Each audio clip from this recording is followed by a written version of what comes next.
Bună, eu sunt Alexandra. Și ea e prietena mea Roberta. Bună.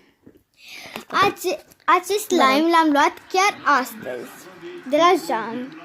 Și Eu cred că este pentru amatori. Acum o să... de mai devreme am pus niște bluze. Da, și scuze că nu v-am arătat, dar o să încercăm să facem și în următorul an sau chiar Acum o să lună. punem niște vopsea. Bine, nu e vopsea, este această cariocă. Da. Da, hai să începem. Uite ce bine arată. O să dăm cu acest pix. De fapt nu, acest pix. O să dăm pentru că este mai închis și o să se observe mai repede această culoare. Dau și eu cu asta. Așa, Roberta, cine telefon aici? Au, uitați. O să facem așa, cred că este destul pentru că am mai adăugat și înainte. Da. Acum o să... Închide-l, te rog. Okay. Acum o să-l amestecăm. Alex, țin eu camera pentru tine. Uitați cum se amestecă. Îmi place foarte mult să amestec. Îmi place și slime-ul, doar că nu am luat niciodată un slime ca să-l am doar al meu. Eu l-am luat. Da, scuzați-mă pe... Vă rog să iertați pe Roberta, dar are emoții. Am emoții că e prima mea zi când fac un video. De fapt a doua. A treia. Că ai făcut acel video primul când erai foarte mică. Da, l-am făcut cu mama mea și nu, mi-a făcut să râd când l-am văzut. M-a făcut să râd de mod. Nici nu mai aminteam acea zi și mama mea era foarte bună atunci. Da, deci dacă n-ați observat, Vata acel video, o să vi-l arătăm la sfârșit. da.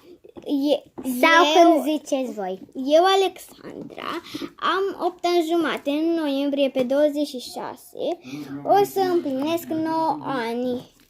Eu o să împlinesc 7. Ea o să împlinească 7 ani pe data de...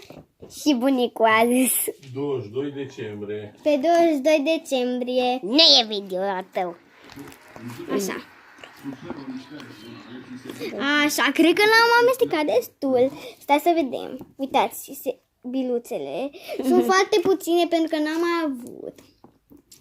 Bine, Da. cu slime-ul s-a încheiat pe ziua de azi, așa că o să vă cerem părerea. Noi vrem să facem să lipim niște scoci pe o hârtie, să facem ca un fel de desen pe hârtie. Să dați un mare like. Stai. Nu începe așa. Vreau să vă cer păreri. Dacă vă place acest slime, primul, e la categoria 1.